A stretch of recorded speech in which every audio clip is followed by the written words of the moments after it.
Hi friends, welcome back to the Self-Sufficient Homestead. For those of you that don't know me, I'm Tanya Milan, and today we're going to be making butter. I'm going to be showing you different ways to make butter and what's easier and what's not, and a few tips and tricks, so keep watching.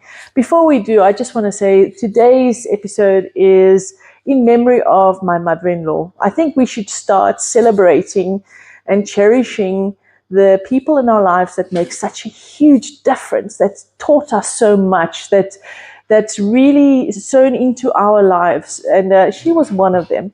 So in honor of her today, I'm wearing her apron.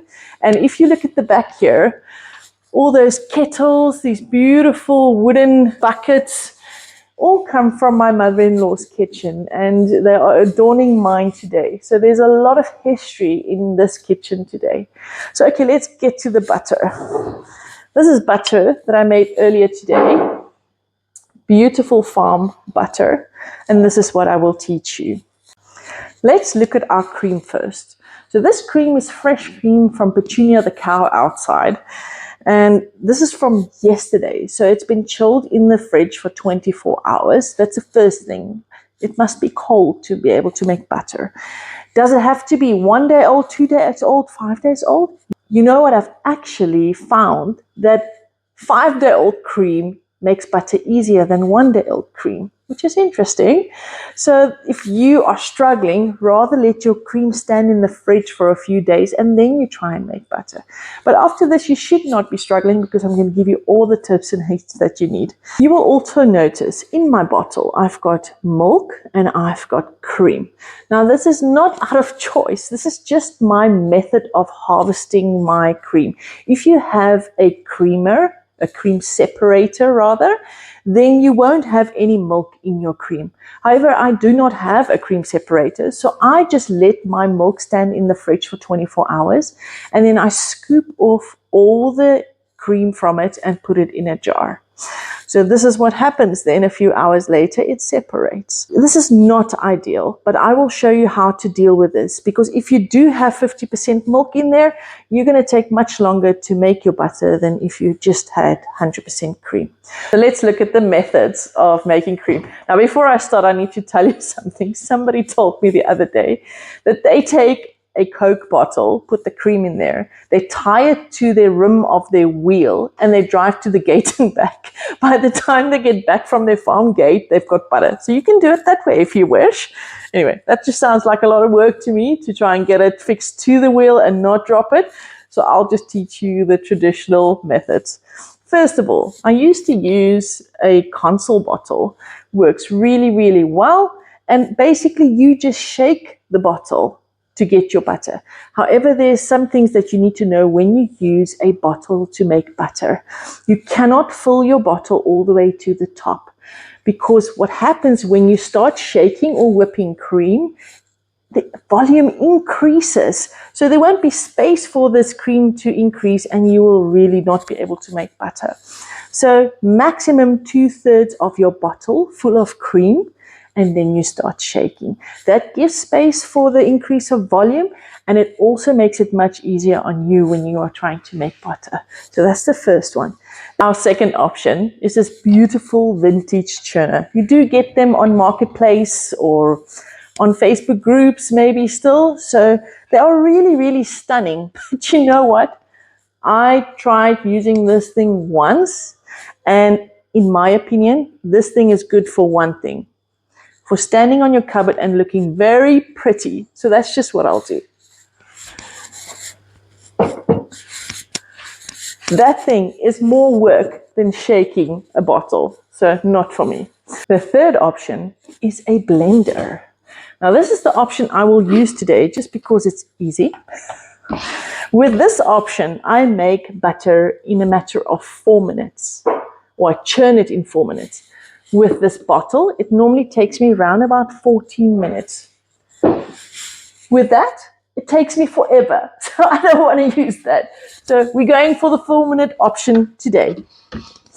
Now, what's important to know if you use a blender to churn butter, you have to have the right type of attachment. This is called a butterfly attachment, and you can see that it's wide and big and it's got lots of little protruding pieces that helps to whip something like egg whites or butter into a fluffy state. If you do not have a blender with a butterfly, this will work, a normal blade. However, the blade will cause your butter to be more distributed. Like, you know, when you're trying to blend up a pawpaw, it's everywhere. It's not pieces of pawpaw everywhere like this one could have possibly done. This one just makes it a fine mess, but you can do it with it. So let's start. We've got our blender ready. I am just going to get some thyme on here. And our speed is right. Our cream. Now this is where I'm going to show you how to solve the problem of the milk that's in the way at the moment. So as you can see, we've got some lovely cream on top, nice and thick. So all you have to do is you take your spoon, you slide it along the side of your bottle till you get to the milk. Push it and let the milk run out.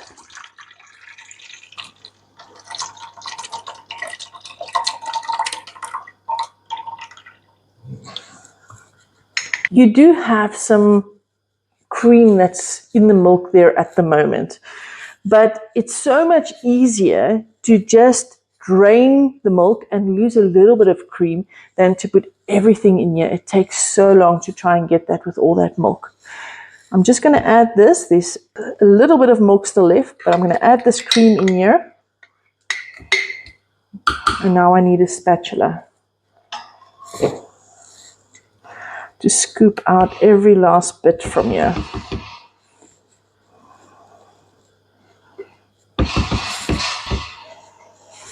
Now this milk with a bit of cream in here, you don't have to throw it away. You can use it in your baking, maybe make some biscuits or some rusks or even a white sauce, and it will have some creaminess in there. So don't throw it away. Now I'm just going to put on my lid. And there it goes. So it's been a few minutes, so let's just check in on our cream. Look how nicely it's fluffed up. Just going to push the sides down a bit. So this is just the whipped stage at this stage. We want to get it to a stage where the buttercream and the buttermilk separate from each other. It's been 4 minutes, and I'm going to show you now how you know just from looking at your blender that your butter is ready. Look at the behavior of your blender. Can you see it's unstable? It's starting to vibrate. Can you hear the sound? It's not a smooth sound. It's a pulsating sound, if I can call it that. That tells me that the butter fat has separated from the buttermilk. So let's have a look.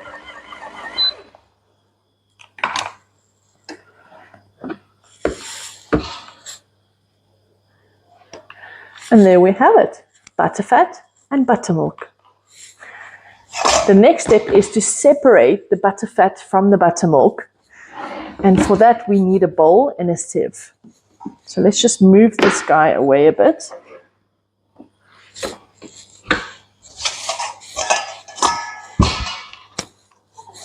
Let's take a new bowl, actually.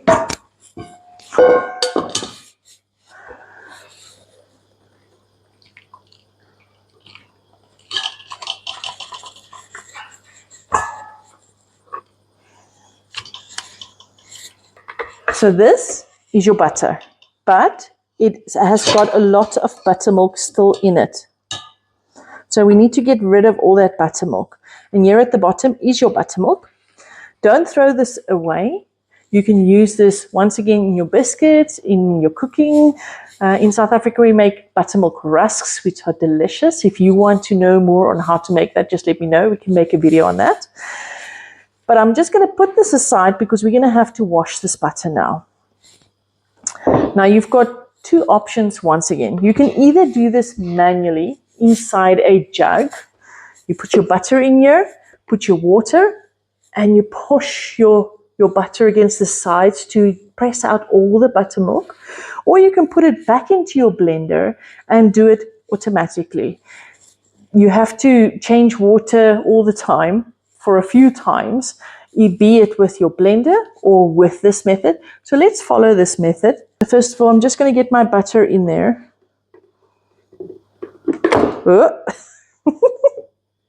We'll pick that up. My table is very clean. I know. I cleaned it. So we'll just pick that up. Right. Now, you need cold water to wash your butter because you don't want it to be a mushy mess where your butter starts melting. So you can take ice water and add it to your butter. This will help set your butter up and make the process easier for you. So all I'm doing is I am pushing the butter against the side of this jug with my spatula. Right. Just going to take my sieve and pour off this. We don't want to keep this liquid because it's already mixed with water. So that liquid we will definitely throw away. I'm just going to put the butter back into the jug and add some more water. This is called rinsing your butter. Now, the reason we have to rinse the butter, if you were to keep your butter with the buttermilk in it, like it is now, your butter will sour within a day and it will be horrid. Won't be nice to eat. So we need to get all the buttermilk out. And the way that you know that your buttermilk is out is when your water runs clear. So this is our second rinse.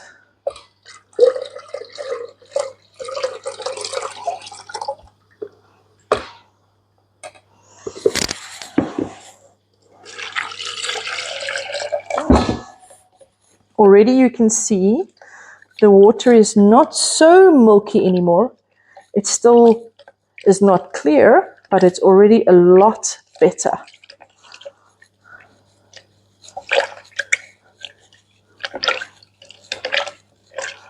This is actually quite an easy method. I've tried many methods of washing butter or rinsing butter in shallow bowls, in the blender, but I found that this jug, this oval shaped jug, really works well. It gives me space to move my spatula, gives me space to press the butter against the one side and try and get everything together before I pour out the water. So I actually quite like this method. We're going for our fourth rinse.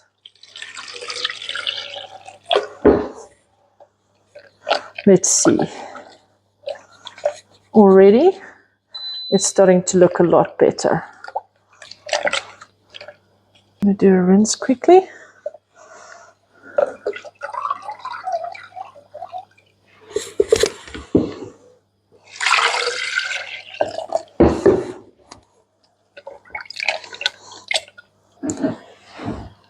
I think we're going to need one more rinse. So I think this is fifth rinse. So I think with 6 rinses we will be fine. Our last rinse, number 6. Let's see. Yep, I am happy with this. Let's just pour this off. So the next thing is to get the water out of our butter. There used to be buttermilk in there. Now it is water. And you see, if I press, there's water coming out.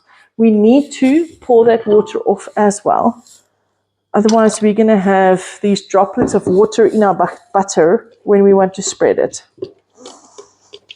I'm basically just bashing it around a bit and holding my jug at an angle so the water can run down. And this is why this jug is so nice. Remember I said I used a lot of methods and this is my favorite. It's just so user-friendly for me. Okay, good. The next thing we need to consider is, do you want it salted or not salted? So in what instances would you want salted and not salted? Well, if you want to bake some shortbread biscuits or any other cookies, for instance, salted butter is not nice. then you leave it unsalted. If you want to use it in your house for putting on bread or in sauce or something, then salted butter is so much nicer. You can use any salt to salt your butter. I'm going to be using Himalayan salt from a really good source, but I just need to grind it up first. For that, I'm going to be using my Mockmill 100 from ecohub.co.za.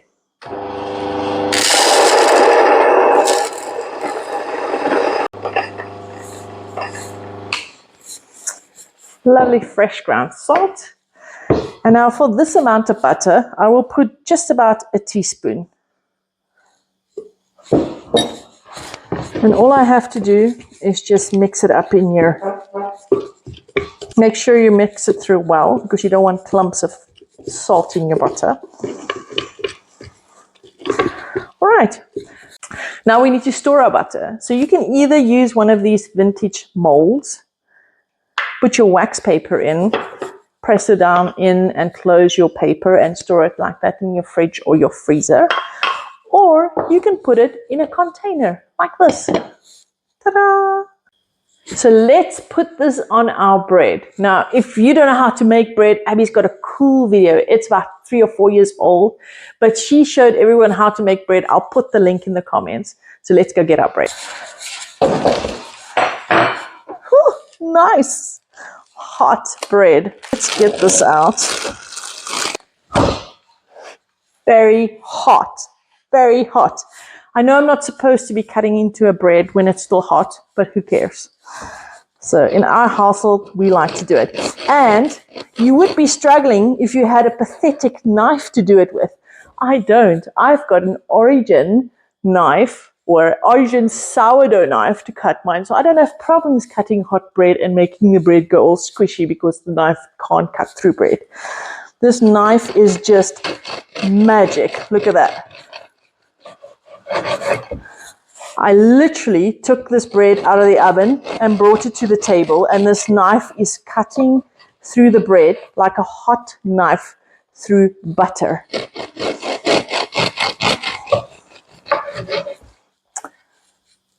So if you want one of these knives, go to www.orejen.co.za. You'll find it there. This is a must in any household that bakes bread. Let's try this.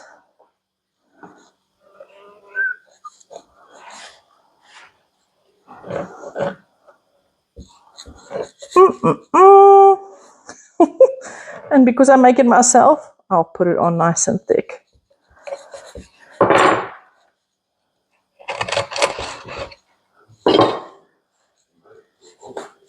Let's give it a try.